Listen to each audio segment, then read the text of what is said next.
इतने धोखे मिले हैं ए दिल तुझको कि अब तो अकेला रहना सीख जा। लेकिन मज़े की बात तो ये है कि इंसान को इतने धोखे मिलने के बाद भी वो नए नए दोस्त, वो नए नए लोगों से वो हर रोज़ नए रिश्ते बनाता है, ये पता होते हुए कि पिछली बार उस रिश्ते का अंजाम क्या हुआ था। तो कहीं ना कहीं हमारे मन को ये बात पूरी तरह से समझ में नहीं आई है कि अकेले रहना क्या होता है, अकेले रहना कैसे सीखें। विज्ञान के विकास की वजह से जहां हमें नाना प्रकार की सुख सुविधाएं हासिल हुई हैं, वहीं दूसरी तरफ अगर आंखें खोलकर देखें तो विज्ञान ने हमारा एकांत हमसे छीन लिया है। इतने मनोरंजन पैदा कर दिए गए हैं कि इंसान खुद के साथ वक्त बिताना भूल ही गया है। जब भी उसको खाली वक्त मिलता है वो या तो अपना मोबाइल चलाने लगता है या किसी से बातों में लग जाता है, और इसी वजह से इंसान अपने साथ रहने की कला भूल चुका है। अपने साथ, अपने अकेलेपन, अपने एकांत का आनंद कैसे लें, उसके साथ कैसे बने रहें, निरंतर उसका क्या फायदा होता है, आज हम इन सभी बातों पर एक बोध कहानी सुनाने वाले हैं। इस कहानी में आपको ये तो पता चलेगा ही कि अकेले खुश कैसे रहें, साथ ही आपको ये भी पता चलेगा कि अकेले रहने के और क्या क्या परिणाम होते हैं। इससे पहले कि आप इस कहानी में खो जाएं, इस चैनल को सब्सक्राइब जरूर कर लें। तो चलिए कहानी शुरू करते हैं। सेठ धर्मानंद दिल का बहुत ही संवेदनशील व्यक्ति था। उसके पास किसी भी सुख सुविधा की कोई कमी नहीं थी। इतना धन उसने अर्जित कर लिया था कि उसकी 7 पुश्तें बैठकर खा सकती थीं। लेकिन उसे अपनी धन संपत्ति पर कोई भी अहंकार नहीं था। वो किसी को अपने से छोटा नहीं समझता था। ये उसका एक बहुत ही मुख्य गुण था और इसी वजह से उसके अंदर बहुत ही करुणा भरी हुई थी। और जब भी कोई आदमी उससे कोई मदद मांगता तो वो हरगिज ना नहीं कह पाता था। अगर वो कहना भी चाहता तो भी करुणावश वो उसकी मदद कर दिया करता था। अब लोगों को धीरे धीरे सेठ धर्मानंद की ये संवेदनशीलता और ये करुणा पता चलती गई और लोगों ने इसका फायदा उठाना शुरू कर दिया। अब लोग जानबूझकर सेठ धर्मानंद के आगे दुखी होने का दिखावा करते, एक अभिनय करते, और सेठ धर्मानंद उनकी बातों को सच समझकर उनकी सहायता करता रहा। लेकिन उसके मन को फिर भी तसल्ली थी कि वो जरूरतमंदों की मदद कर रहा है। लेकिन एक दिन जब उसके दोस्त ने उसे बताया कि लोग किस तरह उसका फायदा उठा रहे हैं और शहर में किस तरह उसका मजाक बनाया जा रहा है, तो सेठ धर्मानंद के मन को बहुत ही गहरा आघात पहुंचा। वैसे तो सेठ धर्मानंद के बहुत से मित्र बन चुके थे, लेकिन उनमें से कौन से मित्र सच्चे हैं और कौन कौन लोग मित्र होने का दिखावा कर रहे हैं, ये सेठ धर्मानंद के लिए जान पाना बहुत ही मुश्किल हो गया था। वो अक्सर लोगों की भीड़ भाड़ से घिरा रहता था। जब उसको अपने मित्रों और दूसरे लोगों की धोखाधड़ी का पता चला तो सेठ धर्मानंद ने निश्चय किया कि आज के बाद वो अकेला ही रहेगा। वो किसी से ज्यादा दोस्ती नहीं रखेगा और ज्यादातर समय अपने साथ ही बिताया करेगा। और इसीलिए अब बाहर के लोग सेठ की हवेली के दरवाजे के बाहर से ही लौटा दिए जाते थे। सेठ के दरबान किसी को भी सेठ के पास जाने की अनुमति नहीं देते थे। लेकिन कुछ समय अकेले रहने के बाद सेठ धर्मानंद का मन ऊबने लगा। अब उसे किसी महफिल की जरूरत थी। उसे अपने वो दोस्त याद आने लगे जिनके साथ बैठकर वो जीवन के मजे किया करता था। लेकिन तभी उसे ये भी याद आ जाता कि किस तरह उसके दोस्तों ने उसे बेवकूफ बनाया और करुणा का अभिनय करके उसका कितना सारा धन उससे ले लिया। इसीलिए वो चाहकर भी ऐसे दोस्तों की संगत नहीं चाहता था। लेकिन अब उसका मन अकेले में ऊबने लगा था। इसीलिए उसने अपने दोस्तों से संपर्क ना करके एक सत्संग में जाना शुरू कर दिया। उस सत्संग में ज्ञान की बातें हुआ करती थीं, ज्ञान के उपदेश हुआ करते थे और दूसरों के विचार भी सुने जाते थे। सेठ धर्मानंद को वहां जाकर बहुत अच्छा लगा, उसे बहुत आनंद मिला और वो रोज नित्य रूप से उस सत्संग में जाने लगा और ज्ञान के उपदेश सुनने लगा। सत्संग में अक्सर सेठ धर्मानंद अच्छे अच्छे वक्तव्य पेश करके अपने ज्ञान को भी जाहिर करता था और ये बात किसी से छुपी हुई नहीं थी कि तर्क वितर्क में सेठ धर्मानंद का कोई सानी नहीं है। लेकिन फिर भी सेठ धर्मानंद के मन में कोई भी आनंद की झलक नहीं थी। इतना ज्ञान होने के बाद भी वो अपने अंतर्ज्ञान से एकदम अलग था। इतना बाहरी ज्ञान होने के बाद भी वो अपने अंतर्ज्ञान से एकदम अछूता था और इसी वजह से उसके जीवन में आनंद की कोई झलक नहीं थी। अक्सर सत्संग के उपदेशों में ध्यान पर चर्चा हुआ करती थी। इस पर सेठ धर्मानंद वक्तव्य तो बहुत पेश करते थे, लेकिन उन्होंने ध्यान की तरफ अपना पहला कदम भी नहीं उठाया था। आपको चाहे सेब की सारी खूबी पता हो, सेब दिखने में ऐसा होता है, सेब का स्वाद वैसा होता है, सेब से ये फायदे होते हैं, लेकिन जब तक आप सेब को खाएंगे नहीं तब तक आपको उसका स्वाद नहीं पता चलेगा। यही बात सेठ धर्मानंद पर भी लागू होती थी। वैसे तो उन्हें पूरा ज्ञान था, लेकिन उन्होंने ध्यान का रस, एकांत का रस, अकेलेपन का रस अभी तक चखा ही नहीं था। एक दिन उस सत्संग में एक बौद्ध भिक्षु आ पहुंचे। दूर दूर तक उनकी ख्याति थी। उनके ज्ञान के बारे में प्रदेश भर में चर्चाएं होती थीं। तो आज सेठ धर्मानंद को एक मौका मिल गया था कि वो अपने तर्क वितर्क से उस बौद्ध भिक्षु को पछाड़ देगा और उसके बाद समाज में उसकी और भी इज्जत बढ़ जाएगी। लोग उसको और भी बड़ा ज्ञानी समझने लगेंगे और यही सोचकर वो खुश हो रहा था। तभी वहां पर बौद्ध भिक्षु आ पहुंचा। बौद्ध भिक्षु शांत भाव से चलता हुआ अपने आसन पर जाकर बैठ गया। सेठ धर्मानंद सभी के तर्कों को काटकर अपना तर्क सबसे ऊपर रखते गए।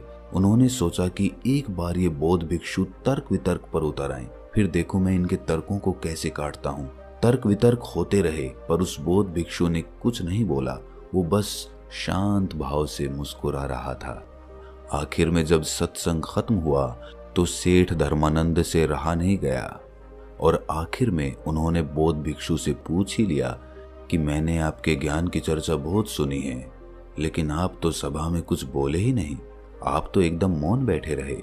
ये सुनकर बौद्ध भिक्षु ने मुस्कुराते हुए कहा कि आखिर में सारे ज्ञान को भूल जाना होता है। मेरे को आपके तर्क वितर्क पे कोई विवाद नहीं है। मैं तो बस अपने अकेलेपन का आनंद ले रहा था, अपने एकांत के रस में डूबा हुआ था। ऐसा नहीं है कि मैं तुम लोगों को सुन नहीं रहा था, मैं तुमको परिपूर्ण रूप से सुन रहा था, लेकिन मेरे मन में आपके प्रति कोई प्रतिरोध नहीं था। मैं जानता हूं कि शुरुआत में आदमी ज्ञान इकट्ठा करता है, लेकिन अगर वो ज्ञानी होने की भूल में पड़ जाएगा, अगर वो ये सोचेगा कि मैं तो ज्ञानी हो चुका हूं, तो वो सबसे बड़ा अज्ञानी ही रह जाएगा। सबसे बड़ा ज्ञान है अपने ज्ञान को गिरा देना, अपने आप को ये एहसास कराना कि मैं अज्ञानी हूं, और इस कारण आपका अहंकार, आपका घमंड, आपका मैं टूटता चला जाता है और आपका सीखा हुआ ज्ञान आपके अनुभव के तौर पर उतरने लगता है।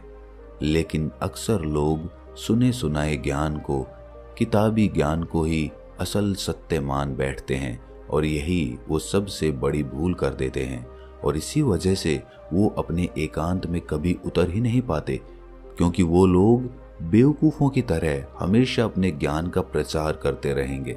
जब ये बात सेठ धर्मानंद ने सुनी तो इस बात ने सीधा उसके दिल पर चोट की, क्योंकि ये बात सेठ धर्मानंद पर बिल्कुल सही तरीके से लागू होती थी। सेठ धर्मानंद ने बौद्ध भिक्षु से पूछा कि सारा ज्ञान हासिल करने के बाद एक इंसान को कौन सा रास्ता अपनाना चाहिए। ये सुनकर बौद्ध भिक्षु कहता है कि असली ज्ञानी की पहचान यही है कि वो अपने ज्ञान से उस एकांत तक पहुंच गया है, उसके मन के सारे द्वंद्व खत्म हो गए हैं। जब तुम किसी ज्ञानी पुरुष से मिलोगे तो वो अपने ज्ञान का बखान नहीं करेगा, उनका एकांत, उनकी चुप्पी ही तुम्हें उस ज्ञान का संदेश पहुंचा देगी। जरा सोचो कि इतना ज्ञान होने का क्या फायदा जब आप अपने साथ ही रहना नहीं सीखे, अपने अकेलेपन और अपने एकांत का आनंद लेना ही नहीं सीखे, तो क्या फायदा इतना ज्ञान इकट्ठा करके। जरा दिमाग लगाइए और सोचिए। इसके बाद बौद्ध भिक्षु ने कहा कि मैं तुम्हें एकांत का आनंद चखने के लिए 4 सूत्र बता रहा हूं। अगर तुम 4 सूत्र अपने नित्य जीवन में, दैनिक जीवन में अनुसरण करते हो तो तुम अपने एकांत का रस जरूर अनुभव कर पाओगे। और अगर एक बार तुमने अपने एकांत का अनुभव कर लिया, उसका रस चख लिया, तो फिर तुम्हें अपने मन को खुश करने के लिए किसी मनोरंजन की, किसी वस्तु की या किसी आदमी की कोई आवश्यकता नहीं होगी। वो रस, वो आनंद परमानंद बन जाएगा। वो हमेशा आपके साथ चलेगा क्योंकि वो किसी चीज से बंधा हुआ नहीं है। सबसे पहला सूत्र है कि अपने अंदर ये उत्सुकता बनाओ कि खुद को जानना क्यों जरूरी है। अक्सर हम सब ने सुना होगा कि खुद को जानना है, खुद को जानना ही सबसे जरूरी है।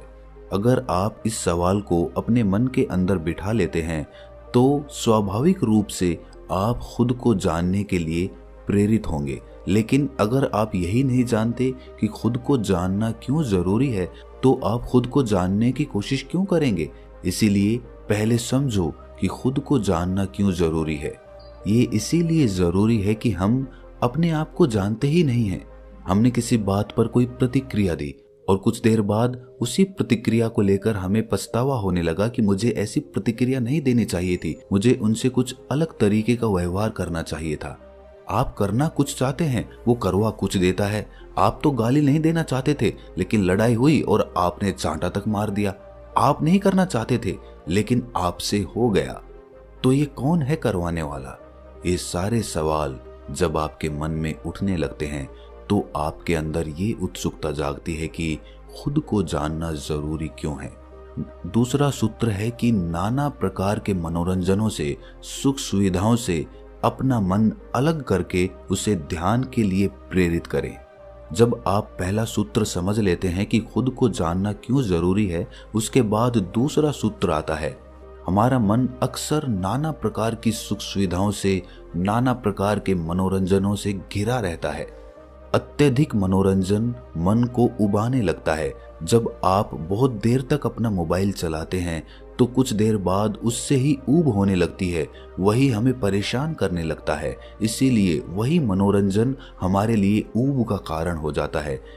विज्ञान ने जहां नए नए आविष्कारों के जरिए, उन्हीं आविष्कारों ने इंसान से उसका एकांत छीन लिया है और इसका सबसे बड़ा उदाहरण है मोबाइल। हम एक दिन भी अपने मोबाइल से दूर नहीं रह सकते। जरा एक प्रयोग करके देखना, एक दिन के लिए अपना मोबाइल स्विच ऑफ करके कहीं दूर रख देना और उसके पास आपको जाना तक नहीं है। आप उस एक दिन में परेशान हो जाएंगे। आपको समझ ही नहीं आएगा कि आप क्या करें, आप अपना समय कैसे व्यतीत करें, कैसे बिताएं। तो जरा सोचो, विज्ञान के एक छोटे से आविष्कार, एक मोबाइल ने आपकी जिंदगी को अपने साथ कैसे बांध लिया है। आप ये देख पा रहे हैं, आप ये महसूस कर पा रहे हैं। इसीलिए ऐसे मनोरंजन और ऐसी सुख सुविधाओं से अपने मन को खींचकर ध्यान के लिए प्रेरित करें। तीसरा सूत्र है, खाली रहने की आदत डालो।